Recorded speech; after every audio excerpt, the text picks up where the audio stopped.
Hey guys, welcome back to my channel. This is a different view, I know, but this is just for you guys so that you guys can see what I am doing better. And today on my channel, we are going to be making some crisp sugar cookies.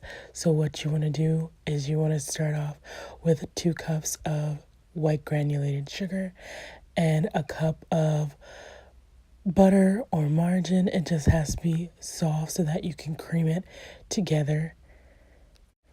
Okay guys, so after this you will see me switch to a whisk, and that is because I like to cream things together with a spatula first, because I tend to get a little messy, and with the spatula it prevents it. So then I can just whisk together the butter and the sugar afterwards. Yeah, just so that there isn't a big mess that happens. So this is what the consistency you should be looking for. Next, you're going to add in about a teaspoon of vanilla. Yes, I buy Wilton, and yes, it is clear you can use the regular brown vanilla if you would like. Okay, next you're going to add in 2 large eggs. Go ahead and drop a shell in there if you'd like, but remember to take it out because no one wants to eat that in their cookies. But I like to do it one at a time just so that I can mix it all together easier. I've done it before where I've put all the eggs in at once. I regret it to this day because I didn't mix it all the way through like I thought I did. So that's why I mix them individually so that that doesn't ever happen again, because no one wants to eat a cookie and then see a big blob of yolk or a big blob of egg white in their cookie. That's not appealing. So yeah, just go ahead and vigorously mix that. Just don't lose all your air. And then what you want to do is add some milk. You're going to be periodically adding in milk into this just so that it doesn't dry or mess up or anything, just so that so it doesn't get dry.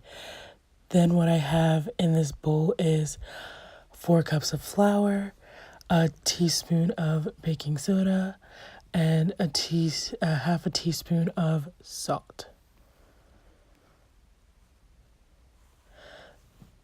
Then what you're going to do is, I don't know why, but I had it in a 1/3 cup. Don't have in a 1/3 cup because it takes forever and it gets a little messy.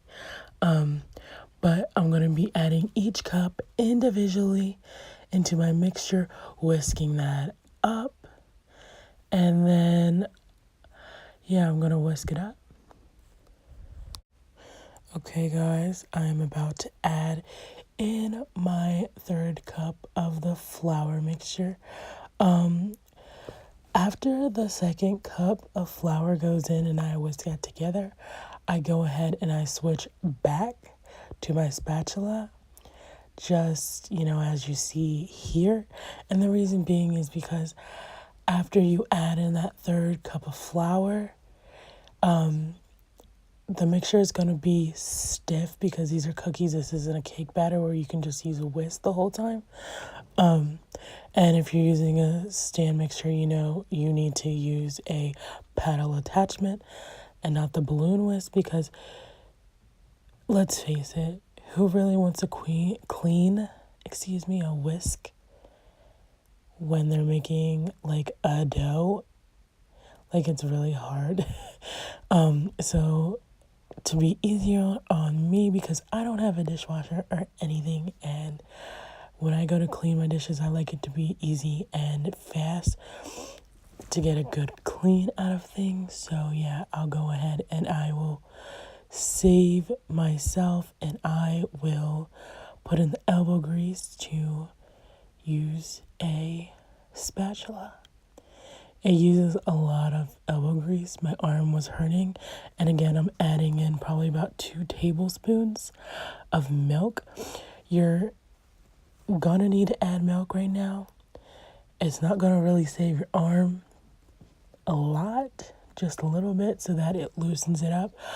I really don't know the exact measurement of milk. I'm just, seeing by eye view right now because I think I poured in probably in between a quarter cup to a 3/4 into my measuring cup. So I don't really know. Probably not 3/4. That's a lot. I don't know what I poured in there, but I poured in some and I used that whole much that I poured in. And now you can see me as I pour in the rest of the flour mixture. And then I'm going to mix that together and poured in some milk because I already knew how tough that was going to be. So, yeah, I will skip now to when you guys see this dough is complete. Okay, guys, as you can see here, my dough has come together beautifully. I'm just, doing last minute, like adding in the rest of that milk that I had just to, loosen up a little bit more and get rid of that milk, like I said earlier. And then what you want to do, I'm taking forever with this, so I'm going to go ahead and skip and then tell y'all the next step. Okay guys, so now I'm at the next step where you put cling film or plastic wrap over top and put it in the fridge in between 30 minutes to 8 hours. The real actual recipe calls for 8 hours. It's just, I've had this recipe since like middle school, so I would just put it in there for the 30 minutes and then take it out and bake them so that we all had like cookies that night or whatever. So yeah, go ahead and stick it in there. I forgot to tell you guys to preheat your oven to 350 degrees and go on ahead and make spoonfuls of your dough. Right now you can just see me cleaning it out with a little mini spatula because you're gonna go ahead, put your ice cream scoop or spoon or whatever you're using in sugar so that it gives a nice little coating to the tops of your cookies. And as you can see, I'm putting it on a parchment paper lined baking sheet. You could use foil, you could grease your pan. I solely use parchment paper because it's more easier for me. Hey guys, so this is like the fourth take. But these are the sugar cookies that I made last night for the video. Little hint, when you store these in an airtight container. And since they are cookies and if you want them to stay soft and moist, put a piece of bread in there, white bread.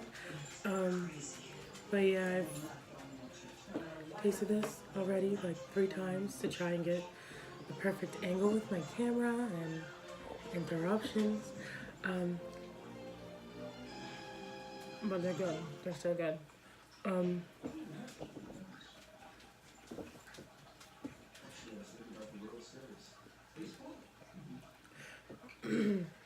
Thank you guys for watching.